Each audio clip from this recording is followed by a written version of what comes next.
Hier, on regardait la télé. Et grand-père et grand-mère se sont disputés à cause de l'homme le plus riche du monde. C'est le monsieur qui a tous les Ikea.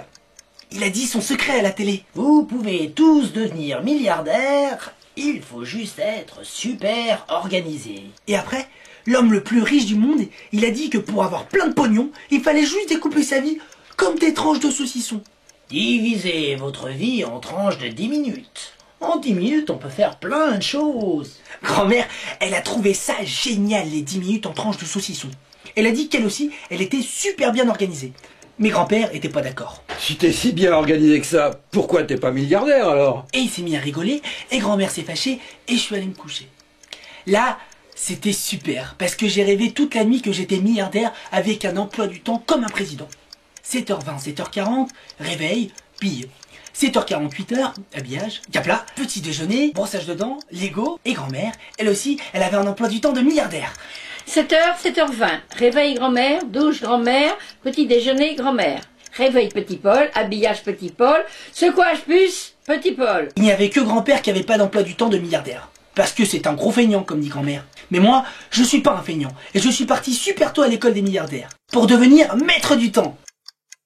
En arrivant à l'école, j'ai vu Loulou, et ça c'était chouette parce qu'on allait pouvoir dépenser tous nos milliards ensemble. Ce qui était moins chouette, c'est qu'il avait un livre sur les genoux. Et ça, c'est terrible, parce que Loulou, il a une petite balle à la place du cerveau. Et s'il reste assis, c'est qu'il se passe quelque chose de grave. Loulou, t'es malade? Pourquoi tu joues pas au foot? Il y a entérodéficience. Et fit quoi? Et efficience, t'as oublié? Oh, montre vite! J'ai pris le livre et je me suis mise à lire en 4e vitesse. Grand A. Les plus grandes pertes du temps sont les interruptions téléphoniques, les priorités non déterminées, le bureau en désordre et la prostitution. T'es nul. Procrastination. Hein? Et c'est quoi déjà? Quand on remet au lendemain ce qu'on peut faire le jour même. Pauvre nul. Oh. Et qu'est-ce qu'il y a d'autre? La bagarre contre les voleurs de temps. Faut pas attendre les retardataires, ça les récompense et ça punit ceux qui sont à l'heure. Et il y a autre chose? Toujours commencer petit. Exemple, on n'allume pas un feu avec de grosses bûches, mais avec du petit bois. Oh, c'est quoi ça encore? Ne pas se laisser démoraliser par l'effet organique? C'est quand tu penses trop au devoir que t'as pas fait au lieu de penser au travail qui est déjà fini. Et qu'est-ce qu'il y a d'autre? Les lois sur le temps. Alors, loi de Churchill. Passé un certain délai, un problème dont on ne s'est pas occupé est un problème à moitié résolu. J'aime bien cette loi. Loi de Parkinson. Le travail se dilate jusqu'à remplir la durée disponible pour son accomplissement. Dring, sonnerie. Tous les élèves se sont mis en rang. Sauf moi. Hey, qu'est-ce qui t'arrive? Tu viens? Je crois que j'ai attrapé l'effet organique. Après l'école, grand-mère est venue me chercher pour déjeuner. Avec mon zéro en efficacité, j'avais bien besoin de me changer les idées. J'étais dans ma chambre. Je regardais Mister Atomic transformer en caramel mou une horde de cyborgs. Quand un message d'alerte s'est affiché sur mon ordinateur. Déjeuner dans 2 minutes. Je suis descendu à table et grand-mère nous a raconté tout ce qu'elle avait fait dans la matinée. Petit Paul, ta grand-mère est la reine de l'efficacité. Mais c'est parce que je planifie tout. Grand-mère me montrait son emploi du temps collé sur le frigo. J'ai demandé, c'est quoi Gouzi Gouzi? Bon, on demande à ton grand-père. Petit Paul, est-ce que tu sais que celui qui ne dispose pas les 2/3 de sa journée pour lui-même est un esclave? C'est Nietzsche. Oui mais c'est quoi Gouzi Gouzi? C'est comme ça qu'on fait les bébés. En 10 minutes? Et c'est ça l'efficacité. Autrefois, les gens étaient aussi efficaces que des limaces. Et les Gouzi Gouzi, ils duraient plus longtemps. Autrefois, l'homme perdait son temps à la banque, chez le boucher. La journée la mieux organisée dépendait du bon vouloir d'un feu rouge ou bien d'un cuisinier. Mais personne ne s'est révolté. Des veaux. Tes ancêtres étaient des veaux. Eh ben aujourd'hui, il y a des tickets d'attente partout. Pendant que j'attendais le bus, je suis passé au bureau de tabac. Pendant le temps d'attente chez le coiffeur, j'ai fait mes courses aux galeries Farfouillette. Il y a que ce radin de gynéco qui est pas encore équipé de tickets d'attente. Quel passéiste. À ce moment-là, grand-père a pris son journal et s'est mis à l'agiter comme s'il voulait faire du vent. C'est au journal officiel. Tout citoyen qui volera le temps d'autrui par négligence ou malveillance prendra le risque d'être poursuivi. Bien fait. Tous ceux qui entravent la circulation, en prison. Ce lambin de fleuriste qui met des heures à emballer les fleurs, en prison. Le boulanger qui a jamais de monnaie, mon vieux rapia de gynéco, allez en prison. Grand-mère s'est mise à danser, puis elle s'est arrêtée devant moi. Et si mon petit-fils me fait perdre mon temps, en prison. Grand-mère a jeté un coup d'œil à sa montre. Ah, mon rôti. Grand-mère est allée dans la cuisine, puis elle est revenue catastrophée.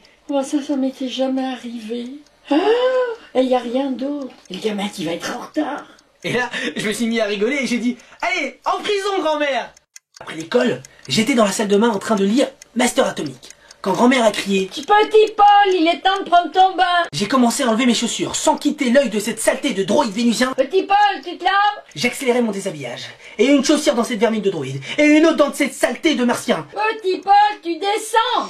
Je me jette sous la douche en faisant bien attention à ne pas mouiller Mister Atomique. Je règle le jet puissance maximale. Mister Atomique est libéré. Il va vous aplatir, face de limace. J'en profite pour sortir de la douche et bing, je m'aplatis sur le carrelage. Petit Paul, ça suffit. Je monte. C'est alors que je me suis rendu compte de l'horreur de la situation. Vite, serviette anti-raz-de-marée, pyjama, chaussons, trop tard. Grand-mère était déjà là. Son œil noir lançait des éclairs pires que les fléchettes thermo-atomiques des Vénusiens. Tant pis pour toi. J'appelle les gendarmes. C'est comme ça que je me suis retrouvé au tribunal. Petit Paul, vous êtes accusé d'avoir fait perdre 227 minutes et 43 secondes à votre grand-mère. Qu'avez-vous à dire pour votre défense? Et c'est pas moi, monsieur, c'est pas moi. Je vais réparer, je vous jure. Petit Paul, le temps perdu ne se rattrape jamais. Vous êtes condamné à passer 227 minutes et 43 secondes en prison zonzon. Gendarme, exécutez la sentence. Non, non. Le gendarme me traîna dans la salle à manger et me ligota sur une chaise. Grand-père, grand-mère venaient à peine de commencer à manger. Autour de moi, il y avait des panneaux d'interdiction. Interdiction de parler, interdiction de mettre ses coupes sur la table, interdiction de mettre son couteau dans la bouche, et bien sûr, interdiction absolue de sortir de table sans autorisation. 1h43 secondes. J'étais en prison zonzon depuis 1h43 secondes. J'avais des fourmis dans les jambes et je m'ennuyais.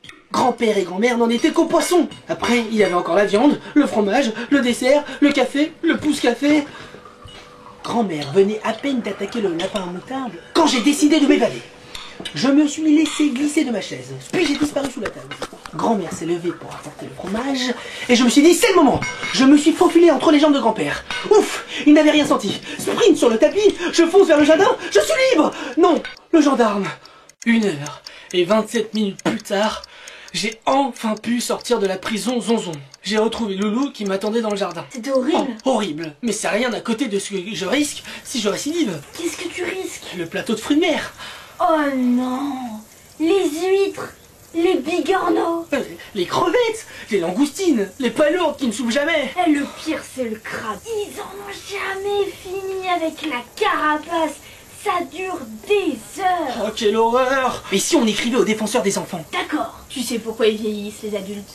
Parce qu'ils s'ennuient tout le temps. C'est pour ça qu'ils ont des rides. Oui, ils mettent de la crème pour plus s'ennuyer. Mais ça marche pas. Mais nous, on n'a pas de rides. Pourquoi ils nous obligent à mettre de la crème? Pour nous ennuyer. On va dire aux défenseurs des enfants qu'on ne veut pas de crème. Et on pourra dire aussi qu'on n'a jamais le temps de jouer et que les vacances d'été durent de moins en moins longtemps. Pourquoi il y a des RTT que pour les adultes? Oh, j'ai une idée. On va écrire à Mister Atomique. Je vais lui demander de péter toutes les horloges. Il envoie une fusée dans le soleil et bing, plus de montre. Et là, on s'est mis à rêver. On mangerait seulement quand on a faim, on se leverait quand on voudrait, et à ce moment-là, grand-mère m'a réveillé. Petit Paul, je rêve, tu t'es rendormi. Vite, tu vas être en retard à l'école. Et c'est là que j'ai compris que c'était râpé pour être maître du temps. Et j'ai compris aussi que je serais jamais milliardaire parce que j'étais trop mal organisé. Mais en même temps, je suis content parce que ça fait vraiment trop peur la prison zonzon. Et voilà,